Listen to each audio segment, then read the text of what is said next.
By the year 450 AD, the Western Roman Empire had disappeared in all but name. Decades of weak leadership had left the ancient superpower hanging on by a thread. The baths and circuses of Britain had long been abandoned as cash-strapped emperors looked for ways to shrink their borders. Within the boundaries of the empire, independent kingdoms had sprung up like mushrooms after the rain. Ruled by warlords with no recollection of the might of Rome in its glory days, they had no fear of the empire and showed it no respect. And why should they? The old Roman legions were a rare sight these days. Greedy senators had hoarded what little wealth the empire still retained. Would-be soldiers were instead working the fields on some politician's farm. In the same way you would amputate a necrotic limb, the eastern provinces of the empire had broken away and distanced themselves from the collapsing realm. The world was moving on, but not everyone was willing to call it. In an age characterized by sluggish, hedonistic emperors and corrupt senators, one man would crawl through the filth and muck and rise to the top. In the realm's final years, as the ancient institutions of the great state finally gave way, he would show the world that Rome still had some fight left in it, and give everything he had for one last shot, one last flicker of resistance, before the empire disappeared for good. Once more into the breach, once more for Rome.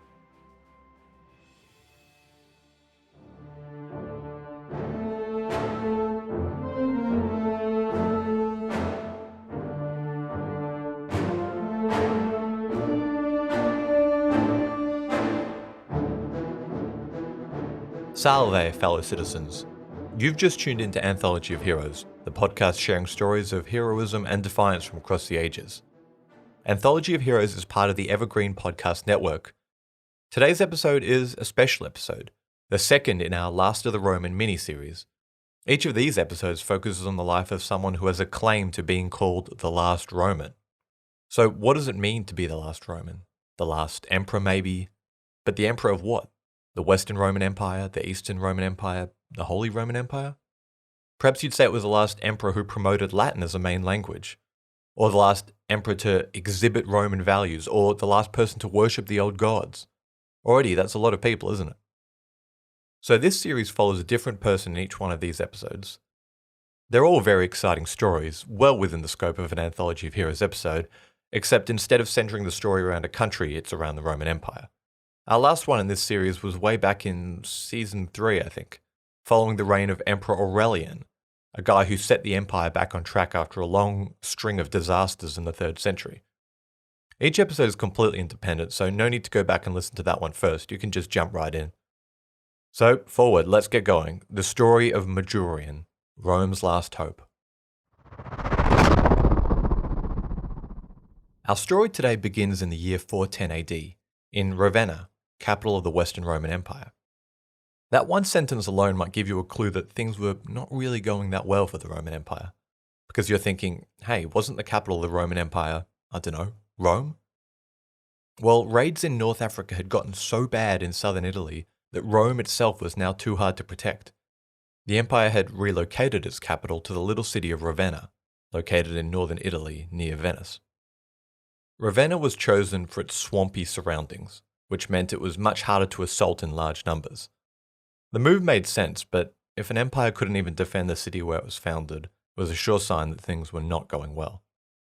Within the royal courts, on a gilded throne sat the 25-year-old emperor, Honorius. Baby-faced and listless, the young man looked and acted much younger than he was. Very little excited Honorius. He showed no interest in reading, writing, ruling, fighting, women, or men. The only thing he did seem to enjoy was the time he spent with his chickens and geese. As a court scribe presented yet another report of doom and gloom to the emperor, he absent-mindedly scattered seeds across the marble floors of the imperial throne room, his birds pecking and scratching at the grains. He loved these birds, and he had named each one of them after a city in his empire.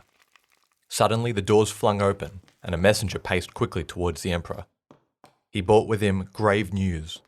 Rome, the eternal city, had been destroyed, sacked by barbarians for the first time in almost 1,000 years. Bowing, the messenger informed the emperor that Rome had perished. Alarmed, Honorius sat straight in his throne, quote, "And yet it is just eaten from my hands." The courtiers quietened for a moment and looked at each other, confused. One of them then clarified to the panicked emperor that Rome, the city, had perished. Rome, his chicken, was fine. With a sigh of relief, the emperor exhaled. Oh, but I thought my foul Rome had perished.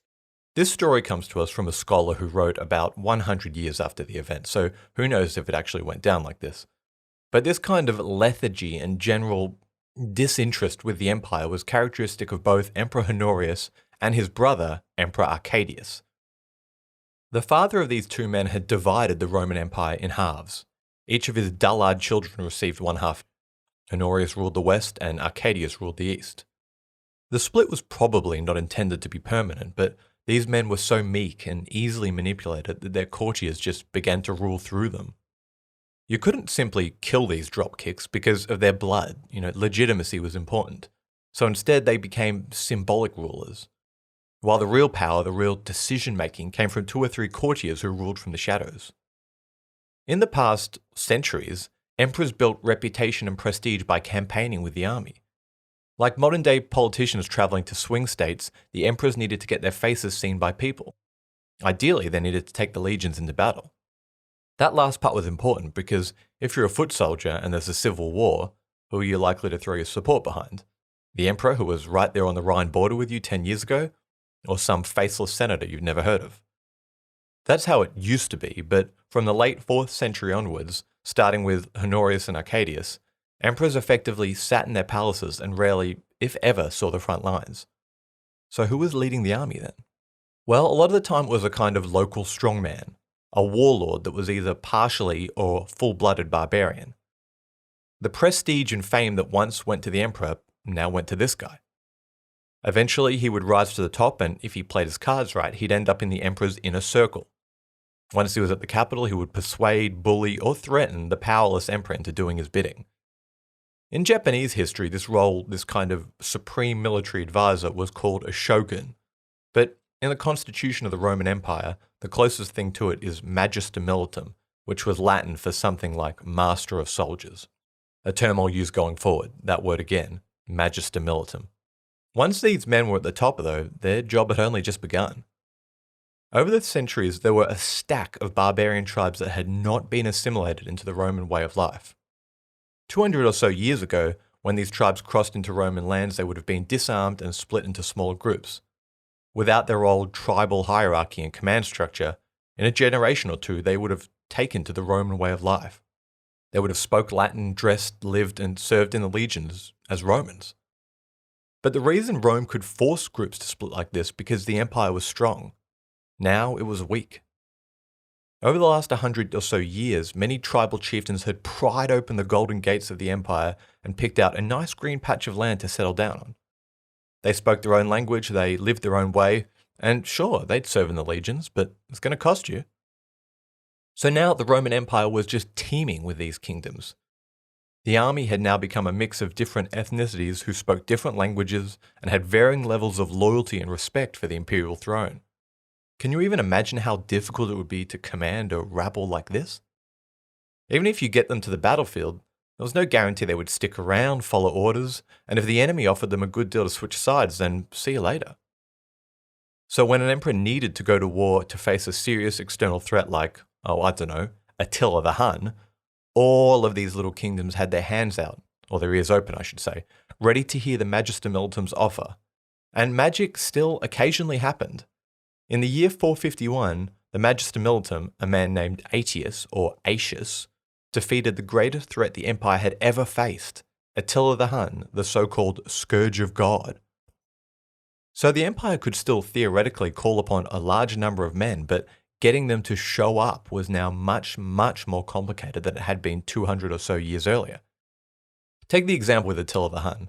In that battle, Aetius needed to call upon the Visigoths, the Northern Franks, the Southern Franks, the Burgundians, the Saxons, the Armoricans, the Alans, and the Olobrones.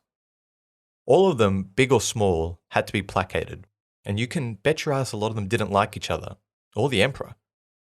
And compounding this problem with the senators, the finest men in Rome responsible for Roman greatness since time immemorial, right? Well, not anymore.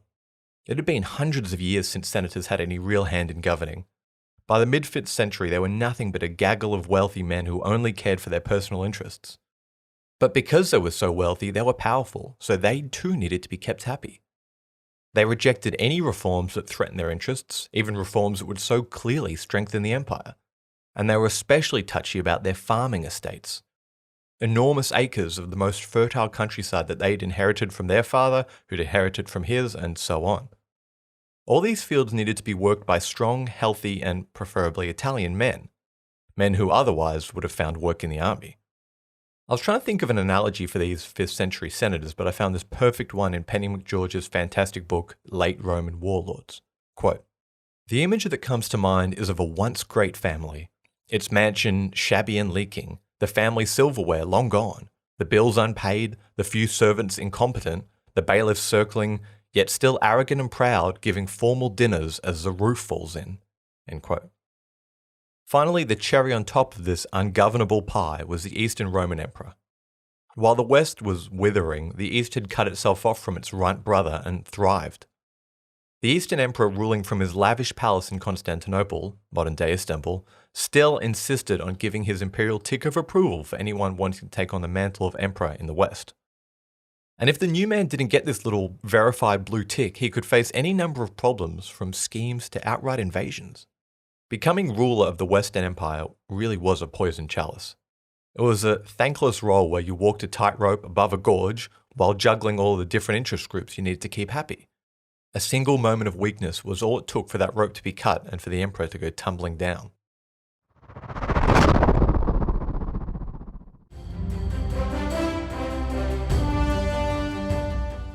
This is Peter. And this is Tom. We want to tell you guys a little bit about our podcast. Tom and I met in college, became best friends, and then teachers almost 20 years ago. Sometimes school just does not allow us to elaborate on the topics that we find interesting, like the real shark attacks that inspired the movie Jaws, or the real historical context to Indiana Jones artifacts. Where does cereal come from? Or are zombies real? Does Ben Franklin really deserve to be on a $100 bill? On our podcast, just like in our class, there are no stupid questions. Just two friends having a lighthearted conversation about history, pop culture, and the context of current events. Listen to History Teachers Talking Podcast from Evergreen Network, anywhere you get your podcasts.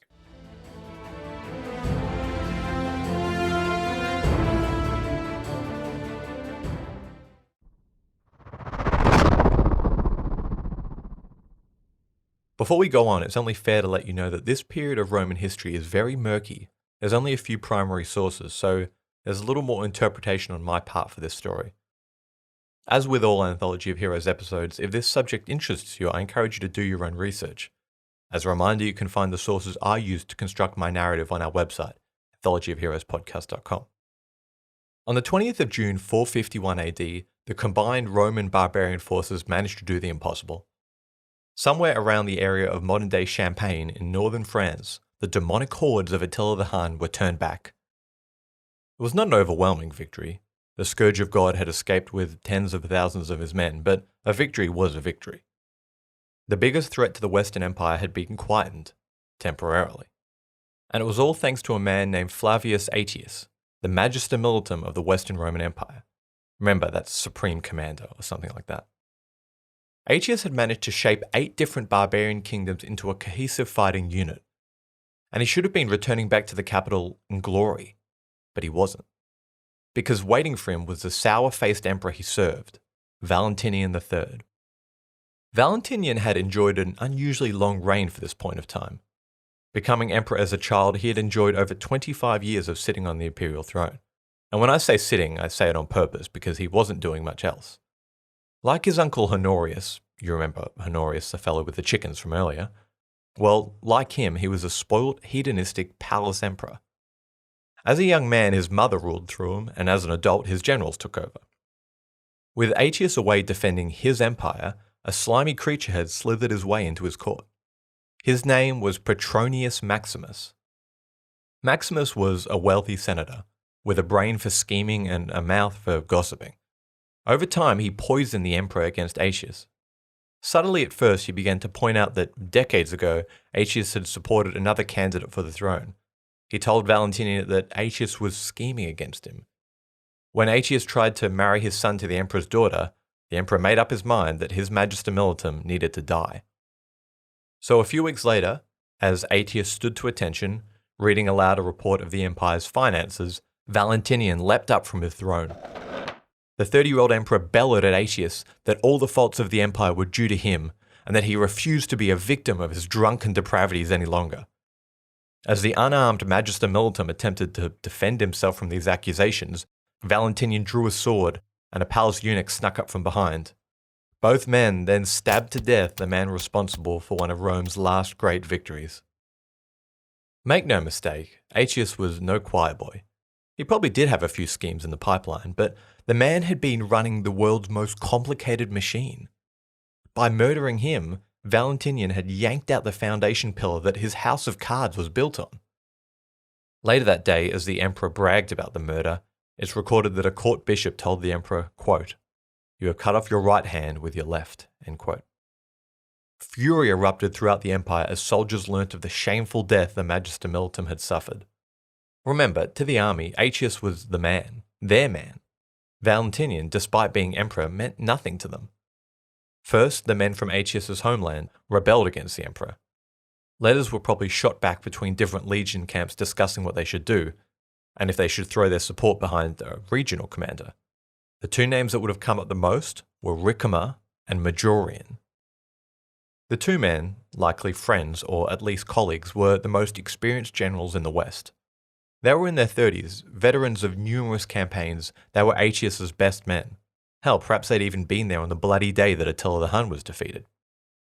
Majorian was probably born somewhere in Gaul, modern-day France. Much like Aetius, this was where his power base sat. He was from old Roman stock, born into a long line of successful field commanders. But by this point in time, he'd retired from military life, and now passed his days peacefully on his farm in Gaul. As he was only in his mid-30s, it's fair to assume that he probably wasn't short on cash when Emperor Valentinian recalled him to lead his household guard. So, strapping on the old breastplate, Majorian made his way to the capital, Ravenna. Immediately, he was thrust into the limelight. Now in command of the most elite troops in the empire, he became a very familiar face. His ear was privy to all the secrets that only the emperor should hear, and his guidance on military affairs would have been regularly sought. Quickly, he had gone from retired provincial commander with an impressive military career to one of the highest-ranking men in the empire. So that was Majorian, but Ricimer was more of a mystery. He was probably born somewhere around modern Spain, but likely had spent a good deal of his adult life around Italy. The two men were very similar, but where they differed was blood. Majorian's home, Gaul, had long been part of the Roman world. The people who lived there were almost as Romanized as someone from Italy.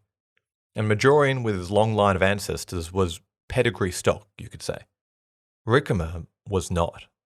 Ricimer was a full-blooded barbarian. His parents were probably born somewhere beyond the borders of the Roman world.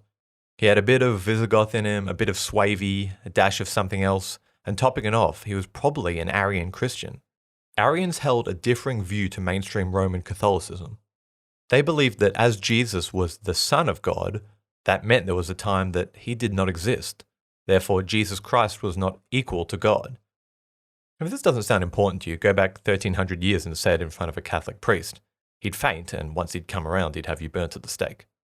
To the Roman Senate, Ricimer's foreign blood and muddled up interpretation of their religion made him the equivalent of a mutt from the local animal shelter.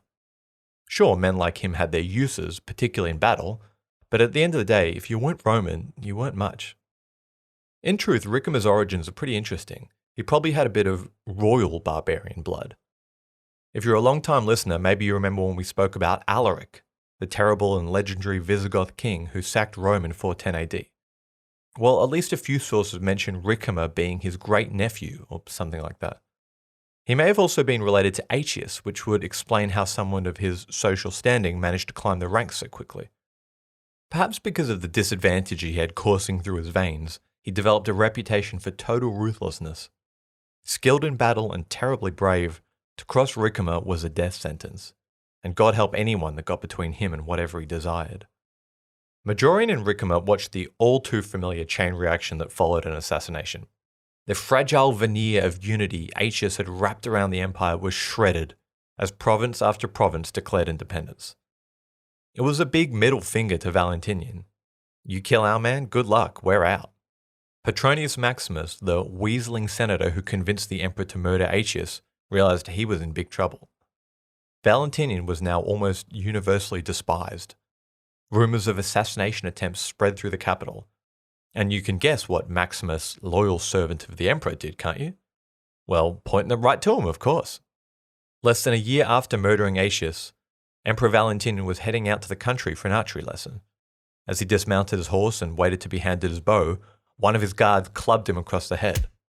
As the spoilt palace emperor turned to see who had dared assault him, another guard drew his dagger and stabbed him to death. Oddly enough, according to one account, a swarm of bees then landed on the emperor's corpse and sucked his blood. Nature, right? Both emperor and Magister Militum were now dead. And in the power vacuum that followed, can you guess who stepped in? Of course, Petronius Maximus. Perhaps this had been his plan all along, or perhaps he just took advantage of being in the right place at the right time. However he got there, now no one was happy. Wait, who was the emperor now? Some senator or something? Okay. Quickly, in an effort to establish some legitimacy, he married Valentinian's widow, who one can guess probably didn't have much say in the decision. He then sent diplomats to the barbarian kingdoms to double-check they were still going to honour the oath of loyalty they had given to Emperor Valentinian. Spoiler, they won't. Watching this predictable series of events transpire was the Eastern Roman Emperor. Remember, the Eastern Roman Empire was, in comparison to the West, wealthy and stable. Do you ever go to a family event as a kid when you had that little cousin who was just running amok? He's getting in fights, he's got food all over his face, his hands are always sticky. That was the Western Roman Empire. So the Emperor of the East says with a sigh, look, cut the crap. I don't know who this guy is that you've slapped a purple cloak on. He's certainly not an emperor, so go back and try again. The Eastern Emperor refusing to recognize Maximus was a death blow to his reign. But as he tried to smooth all of this over in the background, he needed to actually govern. Putting aside the plethora of issues plaguing the Western Empire, there were two urgent red light flashing problems that needed to be dealt with right now. The first was Attila the Hun. With the only Roman capable of stopping him now murdered, his marauding Huns were back at it, destroying cities throughout the countryside. That was bad, but yet somehow there was still something worse. Down in modern-day Libya, one man had carved out a kingdom for himself. His name was Gaiseric, or Geiseric. Gaiseric was the king of a group of people known as the Vandals, another one of the barbarian tribes that had set up shop on Roman land. Before Gaiseric had come to power, the Vandals had been a slight thorn in Rome's side, a puny tribe barely even worth mentioning. But this king had turned them into a major power around the Mediterranean Sea, and now they were one of the greatest threats to the empire. Here's how Jordanus, a biographer writing about 100 years after the event, described the king, quote, "He was a man of deep thought and few words, holding luxury in disdain, furious in his anger, greedy for gain, shrewd in winning over barbarians, and skilled in sowing the seeds of dissension to arouse enmity," end quote. While another source, a bishop who lived during his lifetime, is much less flattering, quote, "His cheeks are bloodless, a drunkard's heaviness afflicts him, pallid flabbiness possesses him, and his stomach, loaded from continual gluttony, cannot rid itself of the sour wind," end quote. Flatulent or not, Geiseric and his boys constantly sniped at the fragile empire. He raided their coasts, enslaved the population, and stole anything that wasn't tied down. He had set himself up in Roman North Africa, the old seaport of Carthage that, almost 600 years ago, was the seat of ancient Rome's mortal enemy, and now again it was bustling with activity, because Gaiseric was building a fleet. The Vandal king knew the empire was in the middle of another succession crisis, and as his ship sailed out, perhaps he guessed that Rome could be an easy source of plunder. But I bet he didn't think it would be this easy. On word of the approaching fleet, Emperor Maximus freaked out. He didn't know what to do. It was a miracle he'd even got this far in his plan. He'd sent away all his advisors as diplomats to try and secure loyalty of different provinces, so at the capital it was just him. With whatever gold he could carry, the spineless emperor tiptoed out of his palace. He was so disliked that he didn't even have one bodyguard with him. Creeping through the night, he made his way towards the city gate, but someone had tipped off the townsfolk, and as he crept through the back streets, an angry mob found him first. Correctly, they blamed the emperor for the fate they were all about to suffer. As the crowd grew angrier, some individuals began to throw stones. The 60-year-old senator begged and pleaded, feebly holding up his arm to protect himself from the blows, but the rage of the public couldn't be contained. Once his bloody corpse had stopped twitching, the mob cut off his head and his limbs and threw the parts into the Tiber River. Thus ended the 75-day reign of Petronius Maximus. Rome was now well and truly screwed. Gaiseric and his fleet docked and found a completely defenseless city. Whoever had money and means had already left, packed up and gone. The citizens left behind were impoverished, poor and cowering. Rome was not the city it once was. It had already been sacked 40 years ago, and so much of its age-old wealth had been looted. Whatever was left in the imperial treasury was loaded up onto the Vandal ships. There were precious few statues to melt down, but then the Vandal king's gaze fell upon the ancient temple of Jupiter. Thought to be the oldest and one of the most sacred buildings in Rome, Gaiseric spied the gleaming bronze tiles that lined its sacred walls. The order was given, and his men pried the tiles off, adding them on top of the pile of loot. It's believed that this specific act and the sack itself is where the modern definition of vandal, meaning a person who deliberately destroys or damages property belonging to others, originates from. With a wink, a wave, and a see you next year, Gaiseric and his men left for Africa, carrying off all the wealth the city had left, along with the emperor's widow.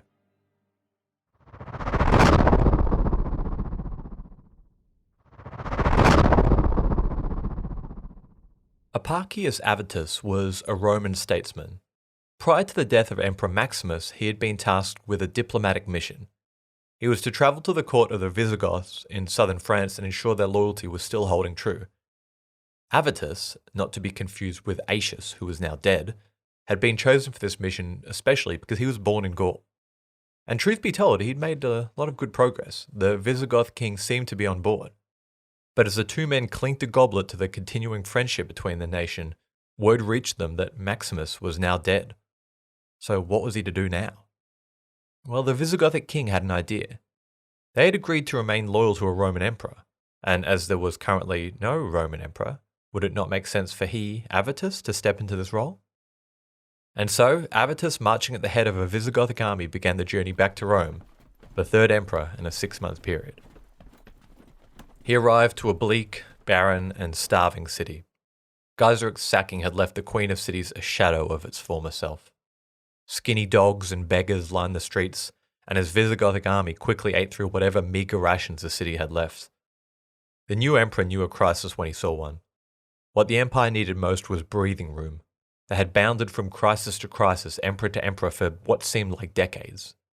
The Eastern Roman Emperor again refused to recognize him, but he agreed to a truce. With his biggest supporters in Gaul, that area was stable for the time being. All that remained now was Gaiseric. He was sure to return this time next year after the easy plunder he scored on his last visit. Predictably, the Vandal king refused to a truce and then set sail with a fleet of 60 ships making for the Italian mainland. According to one of the sources, Procopius, who loves a tall story, when the captain of Gaiseric's fleet asked him, "Who were they launching raids against today?" the Vandal king looked him in the eye and responded, quote, "Against those whom God is angry." End quote. Avitus scrambled an army, and by hook or by crook managed to convince Ricimer to lead it. Proving that Rome still had some bite left, Ricimer sent the Vandal king packing twice, pushing the Vandals into the sea. We get tantalizingly little information about how he managed this. A source only mentions that he tricked them. As the Western Empire had virtually no navy, a sea battle was pretty much impossible. Ricimer and his troops may have just laid in wait, let Gaiseric murder the townsfolk, steal their stuff, and then ambush them once they were weighed down with loot. As I said, ruthless. These were the first defeats the Roman Empire, East or West, had inflicted upon the sneaky Vandal king. But Ricimer couldn't be everywhere at once. And as the Vandal fleet limped back to Africa, they stopped off at the wealthy city of Capua, subjecting it to the same fate they delivered to Rome last year. Meanwhile, the Visigothic king, acting as the muscle behind Avitus's rule, requested, or told more likely, that their kingdom would be expanding into Roman-controlled Spain. Avitus knew he had virtually no choice. Without his Visigoths, he was done, so he agreed. And with that, Roman Spain was lost. In reality, the empire had little control over Spain, but signing it over to another nation was another step into the grave. The old idea that Rome was just allowing these barbarian kingdoms to settle on their lands was becoming more and more ridiculous. The empire was now like a landlord that had once owned an entire apartment block but now occupied a single dilapidated room in the back. With no formal backing from the Eastern Emperor, Avitus knew he was living on borrowed time. The senators had begun to scheme, and commoners looked on with hatred at the emperor and his foreign troops who ate their food and pushed them around. In a desperate attempt to please the public, the emperor agreed to send his Visigothic army home. He told them, "Thanks guys, job well done. I'm the emperor now, you can head home, thanks again." And they looked at him like, "What do you think this is, mate? You don't tell us where to go, you're just the means to an end. We came here for money and we're not leaving until we get it." So, in desperation, Avitus was forced to melt down whatever statues were still left in the temples and scrape the last few coins off the floor of the empty treasury to send the men away. This was the last straw. The bankrupt empire was again starving and significantly poorer than they had been before Avitus came along. Ricimer decided enough was enough. He let the senators know that he and Majorian were coming in, and he expected them to denounce the emperor. They were only too happy to oblige. Defenseless in a hostile city, Avitus urgently sent out riders to tell the very men he just dismissed to return at once. But they didn't. And why would they? The man was finished, and they'd already taken all the money they could from him. In northern Italy, the few men still loyal to Avitus took a stand against the combined forces of Ricimer and Majorian. Tribesmen fought tribesmen, Romans fought Romans, as the state weakened itself with yet another pointless war. Avitus gave all he could, and the casualties were high on both sides, but at the end of the bloody day, Ricimer and Majorian stood victorious. Avitus was allowed to become bishop of a city, which was pretty unusual, but as he was quietly murdered by the duo soon after this, it's likely that Ricimer and Majorian allowed this to try and placate his supporters. So what now? The royal bloodline had gone extinct with Valentinian III. Ricimer was probably the most senior figure in the empire, but he knew that neither the senators nor the Eastern Roman Emperor would accept him because of his bloodline. So, as the two men had probably planned in advance, Majorian stepped up and donned the blood-stained purple robe of the emperor. There was little to celebrate. The two men had inherited a broken realm, both monetarily and geographically. Outside of the Italian mainland, there was a spot of land in northern France that was still clinging on in a sea of Gothic tribes. Modern Austria still had a few men left that, so far, had remained loyal to the emperor. A few islands and the coastline of southern France had also managed to weather the storm. That was it. That was the imperial army. That was all that remained of the Western Roman Empire. Rome itself was a ghost town. The ruins of marketplaces and baths that were once at the center of a thriving, powerful empire stood like shambling monsters against the empty metropolis. Traders, artisans, and merchants were long gone. The vagabonds and beggars left behind scurried around, prying sheets of marble from public buildings. The Forum, where learned men had once written law that governed all of Europe, was now filled only with greedy, immoral senators who bickered and argued at how best to siphon even more money from the husk of the state. Only a fool or a madman would step into this role voluntarily. And that is where we call it for today. Edward Gibbons, the grandfather of Roman history, said that Majorian was, quote, "the welcome discovery of a great and heroic character, such as sometimes arise in a degenerate age to vindicate the honour of the human species." So join me again in 2 weeks as Majorian rages against the dying light of the empire and gives all he can to keep the fire burning. This has been Anthology of Heroes. If you've enjoyed this episode, please take 10 seconds to rate the show on Spotify. Thanks for listening.